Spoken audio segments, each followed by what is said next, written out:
ಇಲ್ಲೆಲ್ಲ ಡ್ರಿಂಕ್ಸ್ ಮಾಡಿ ಬೆಂಕಿ ಹಾಕಿ ಪಾರ್ಟಿ ಮಾಡಿ ಬಾಟ್ಲುಗಳನ್ನೆಲ್ಲ ಬಿಸಾಕಿ ಇದು ಮಾಡೋಗಿದ್ದೀರಿ. ಕಸ ಹಾಕ್ಬಿಟ್ಟು ಫಾರೆಸ್ಟ್ನವ್ರು ಇದ್ರ ಬಗ್ಗೆ ಗಮನ ತಗೊಳ್ಳಿ. ನಾಳೆ ದಿನ ಕಾಡಿಗೆ ಬೆಂಕಿ ಬಿದ್ಮೇಲೆ ಬೆಂಕಿ ಆರಿಸೋದಕ್ಕಿಂತ ಕೊನೆ ಪಕ್ಷ ದಿನಕ್ಕೆ ಒಂದ್ಸಲನಾದ್ರೂ ಇಲ್ಲಿ ರೌಂಡ್ಸ್ ಬನ್ನಿ, ಏನು ಆಗ್ತಾ ಇದೆ ಏನು ಇದ್ರ ಬಗ್ಗೆ ಗಮನ ಹರಿಸಿ ನೋಡಿ. ಹುಡುಗಿಬಿಟ್ಟು ಇಲ್ಲೆಲ್ಲ ಬೆಂಕಿ ಹಾಕ್ಬಿಟ್ಟು ನೋಡಿ ಯಾವ ಪರಿಸ್ಥಿತಿ ಮಾಡಕ್ಕವ್ರು ನೋಡಿ.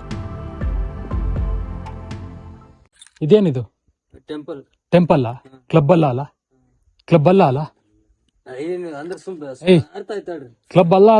ಅಲ್ವೇನಪ್ಪ ಇದು? ಕ್ಲಬ್ ಹಂಗ್ ಕಾಣಿಸ್ತಾ ಇದೆಯಾ? ಎತ್ತ ಗಾಡಿ ಓಡು.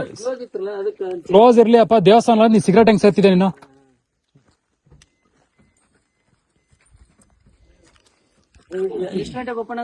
ಅವೆಲ್ಲ ಬೇಡ, ಹೊರಗಡೆಯಿಂದ ಬಂದಿರಲ್ವಾ? ಸಿಗರೇಟ್ ಹೊಡೆದು ಆಯ್ತಾ? ಓಡಿ. ನಾವ್ ಅವೆಲ್ಲ ಬೇಡ, ಸೈಲೆಂಟ್ ಬಂದು ಸೈಲೆಂಟ್ ಹೋಗ್ತಾ ಇರ್ಬೇಕು.